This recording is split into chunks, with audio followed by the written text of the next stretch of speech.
आज की अगली कहानी है उसने कहा था बस थोड़ा इंतज़ार। शहर की तेज़ रफ्तार ज़िंदगी में रहने वाली निशा ने कभी नहीं सोचा था कि एक फ़ैसला उसकी पूरी दुनिया बदल देगा। वह एक साधारण परिवार की लड़की थी जहाँ रिश्तों की इज्जत सबसे ऊपर मानी जाती थी। नौकरी के दौरान उसकी मुलाकात कबीर से हुई। कबीर बातों का जादूगर था। वह हर दुख में साथ देता, हर परेशानी में हाथ पकड़ लेता और हर बार यही कहता, मैं तुम्हें कभी अकेला नहीं छोड़ूंगा।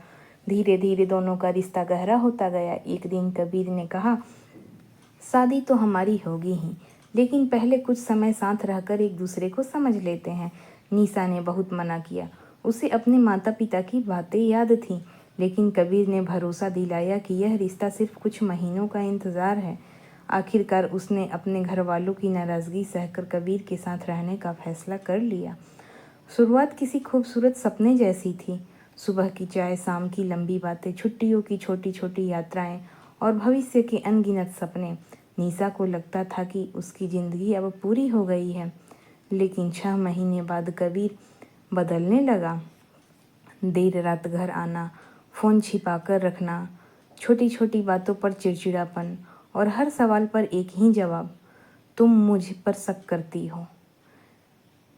निशा हर बार खुद को ही गलत ठहराती रही। एक रात कबीर नशे की हालत में घर लौटा। उसकी शर्ट पर किसी और की खुशबू थी। निशा ने कुछ पूछना चाहा, लेकिन कबीर ने पहली बार उस पर जोर से चिल्लाकर कहा, मेरी ज़िंदगी में दखल मत दो। उस रात निशा बहुत रोई, मगर अगली सुबह कबीर ने माफ़ी मांग ली। उसने फूल दिए, खाना बनाया और कहा, मुझसे गलती हो गई, ऐसा दोबारा नहीं होगा। निशा फिर पिघल गई। उसे लगा प्यार में ऐसी छोटी मोटी बातें हो जाती हैं। कुछ समय बाद निशा को पता चला कि वह माँ बनने वाली है। कांपते हाथों से उसने रिपोर्ट कबीर के सामने रखी। उसे उम्मीद थी कि आज कबीर उसे गले लगा लेगा, लेकिन कबीर का चेहरा उतर गया। उसने कहा, अभी नहीं, अभी यह बच्चा नहीं होना चाहिए। निशा की आंखें भर आई। उसने कहा, यह हमारा बच्चा है। कबीर बोला, यह तुम्हारा फैसला होगा, मेरा नहीं। यह सुनकर निशा की दुनिया बिखर गई। उसने बच्चा रखने का फैसला किया। अगले ही हफ्ते कबीर घर छोड़कर चला गया। उसका फ़ोन बंद था, ऑफिस से इस्तीफा दे चुका था और किराए का घर भी खाली कर दिया गया था। निशा के पास ना पैसे बचे, ना सहारा। मजबूर होकर वह अपने माता पिता के घर पहुंची। दरवाज़ा उसके पिता ने खोला। कुछ पल दोनों एक दूसरे को देखते रहे। फिर पिता ने बिना कुछ पूछे उसे गले लगा लिया। उस दिन निशा पहली बार फूट फूट कर रोई। उसकी माँ ने सिर्फ इतना कहा, बेटी, घर छोड़ने से रिश्ता नहीं टूटता। समय बीतता गया। निशा ने एक बेटे को जन्म दिया। उसने उसका नाम आरुष रखा। उसने दिन रात मेहनत की, कभी बच्चों को ट्यूशन पढ़ाई, कभी सिलाई की, कभी ऑनलाइन काम किया। उसने अपने बेटे को किसी चीज़ की कमी महसूस नहीं होने दी। साल गुजरते गए। आरुष पढ़ाई में बहुत तेज निकला। एक दिन स्कूल में फादर्स डे का कार्यक्रम था। सभी बच्चे अपने पिता के साथ आए थे। आरुष अकेला बैठा था। कार्यक्रम के अंत में उसने मंच पर जाकर कहा, मेरे पापा नहीं आए क्योंकि मेरी माँ ने ही मुझे माँ और पापा दोनों का प्यार दिया है। पूरा हॉल तालियों से गूंज उठा।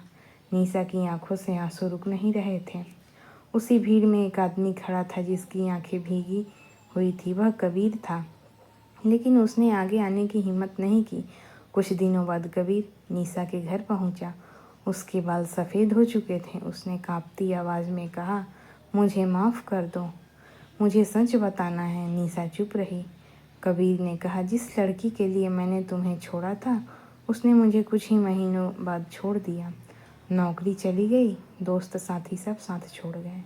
तब समझ आया कि जिस इंसान ने हर मुश्किल में मेरा साथ दिया, मैंने उसे ही धोखा दे दिया। तभी कबीर ने जेब से एक पुराना लिफाफा निकाला। उसमें एक अधूरा शादी का कार्ड था जिस पर दूल्हा दुल्हन के नाम लिखे थे, कबीर और निशा। कबीर रोते हुए बोला, मैंने शादी के कार्ड छपवा लिए थे, लेकिन अपनी ही कमजोरियों से हार गया। निशा ने कार्ड देखा, फिर शांत होकर उसे वापस कर दिया। उसने कहा, कुछ रिश्ते देर से नहीं टूटते, एक गलती से हमेशा के लिए टूट जाते हैं। तभी आरुष वहाँ आया। उसने कबीर की ओर देखा और पूछा, क्या आप वही हैं जिन्होंने मेरी माँ को अकेला छोड़ दिया था? कबीर के पास कोई जवाब नहीं था। उसने सिर झुका लिया। आरुष ने अपनी माँ का हाथ पकड़ा और कहा, माँ, जिसने आपका साथ तब नहीं दिया जब आपको उसकी सबसे ज़्यादा ज़रूरत थी, वह आज हमारे जीवन का हिस्सा नहीं बन सकता। निशा मुस्कुरा दी। उसने पहली बार महसूस किया कि उसका सबसे बड़ा सहारा उसका बेटा है। कबीर भारी कदमों से वहाँ से चला गया। जाते जाते उसने एक बार पीछे मुड़कर देखा। निशा और आरुष साथ खड़े थे। उस पल उसे समझ आ गया कि खोया हुआ भरोसा कभी लौटकर नहीं आता। कई साल बाद आरुष एक सफल अधिकारी बना। एक समारोह में उसने अपने भाषण में कहा, मेरी सफलता का श्रेय उस महिला को जाता है जिसने मुझे सिखाया कि इंसान की पहचान उसके वादों से नहीं बल्कि उसके निभाए गए फर्ज से होती है। पूरा हॉल तालियों से गूंज उठा। पहली पंक्ति में बैठी निशा की आंखों में गर्व के आंसू थे। उसने आसमान की ओर देखा और मन ही मन कहा, शायद भगवान देर से न्याय करते हैं, लेकिन करते ज़रूर हैं।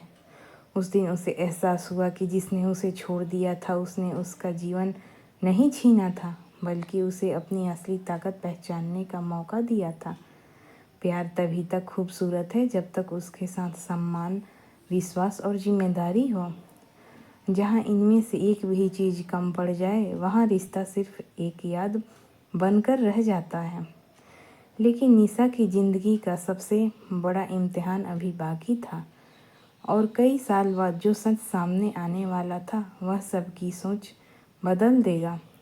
जानिए आगे क्या हुआ अगले भाग में। अगर कहानी ज़रा सी भी पसंद आई हो तो चैनल को सब्सक्राइब करिए और अगले भाग के लिए कमेंट करिए।